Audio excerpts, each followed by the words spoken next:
Aqualand Koln is one of a handful of indoor water parks in Germany. This one is located halfway between Dusseldorf and Köln. Or if you're using amusement parks as a point of reference, this place is a half-hour by car from Phantasialand.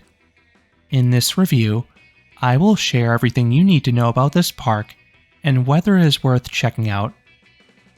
Fayun Spa Management opened Aqualand back in 1991, but just 1 year later, they sold the property, and it has operated independently ever since. To get here, you have a few options. There are trains from Dusseldorf and Köln, or you can drive. I did the latter because I was coming from Phantasialand. There's a large free parking lot in front of the building. The back side of the building has some water slides poking out. The front side has some colorful walls. Once inside, you have a lobby leading to a few different areas.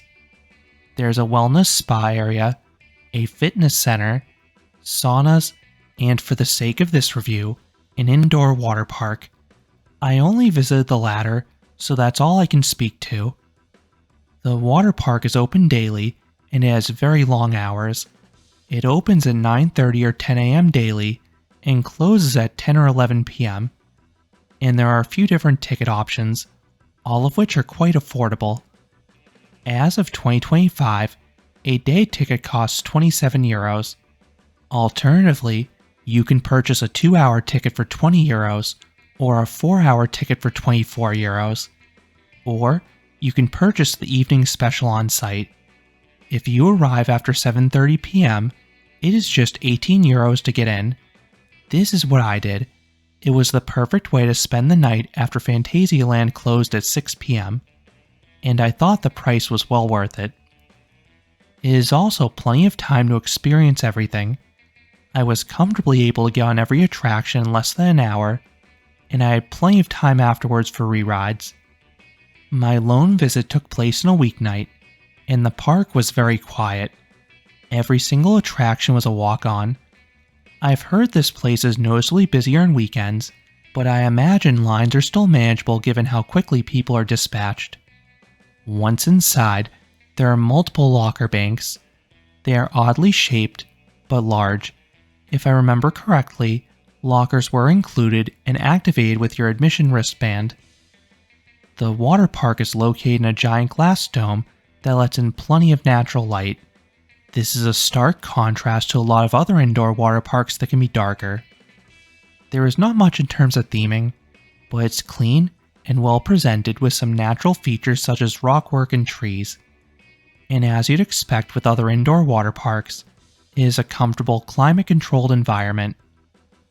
The first area has a bunch of lounge chairs with a colossal pool in the center. It is worth noting this is the one area of the park where you'll see lifeguards. The back area features the water slides. Some wind outside the building, but several are entirely indoors.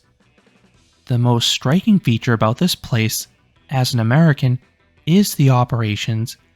This is operated far, far differently than the water parks back home. As I already mentioned, there are no lifeguards nor attendants at the bottom. A lot of slides have runoff troughs, and even those that go into pools are super shallow, but you'd still see staff members there in the United States. The only thing you may find at the bottom is a pile of tubes for the slides that require them. There also are not operators atop most slides either. They instead operate with automated traffic lights. Once you get the green light, you go. I did notice the intervals between riders was really short, as you'd often get the green light before the prior person reached the end of the slide. I believe there are employees monitoring the attractions via cameras, but they are not physically there, so much of the responsibility is on the guests to follow the rules. Most people seem to. There was one group that kept on chaining themselves together as they went down the slides, which I'm guessing is not allowed. The one exception that had an operator was the trapdoor speed slide. That had an operator at the top. The overall lack of staff members helps keep the admission prices down for customers. What few staff members I interacted with were efficient. And if you're visiting from abroad like me, It is worth noting that most spoke a little English, but not as much as the country's larger theme parks. Now let's move on to the slide lineup. The park has 9 slides. I believe a large chunk of them were provided by Aquarena, a German-based slide manufacturer.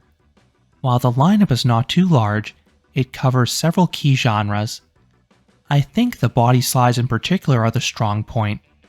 The lineup is admittedly limited if you want tube slides, as there are just 2 of those.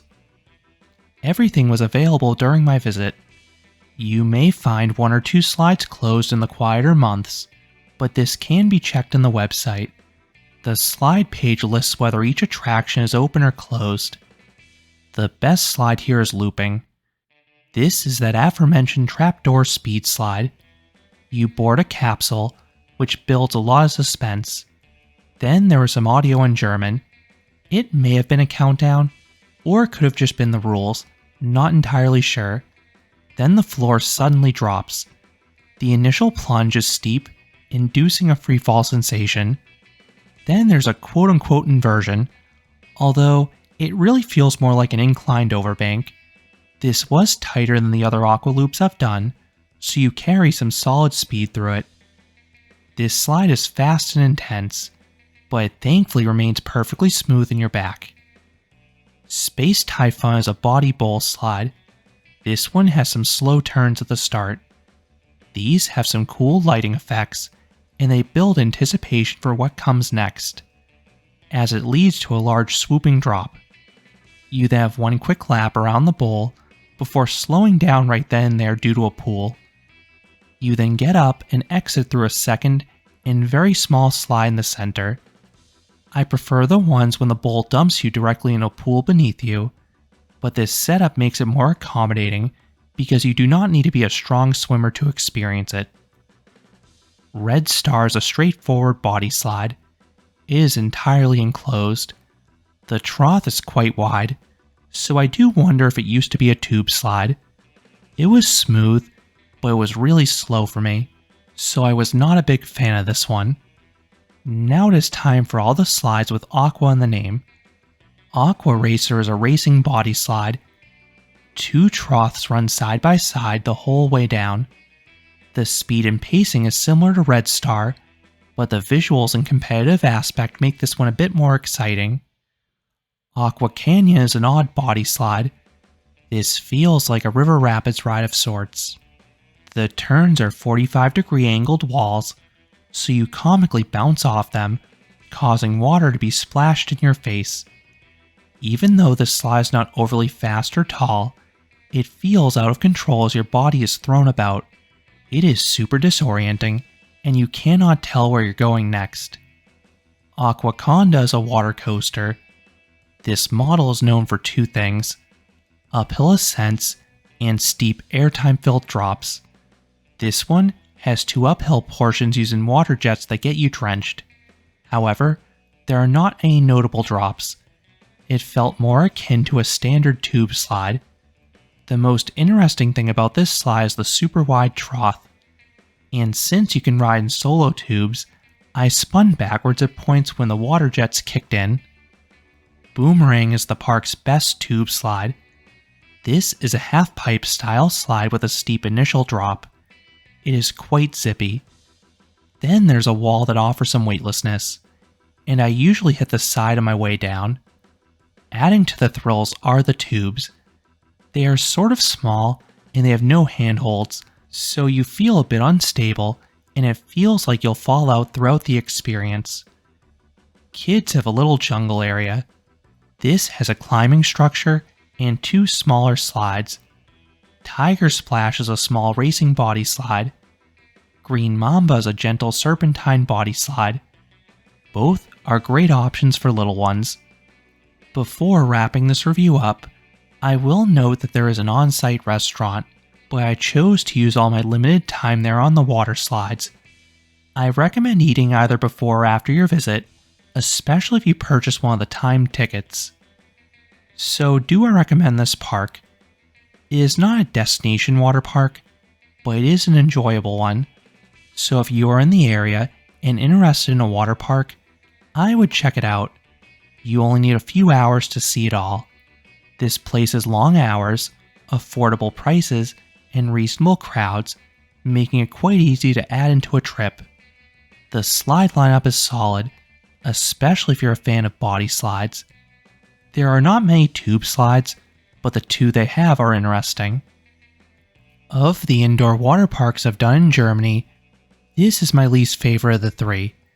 It did not have that standout feature compared to the others.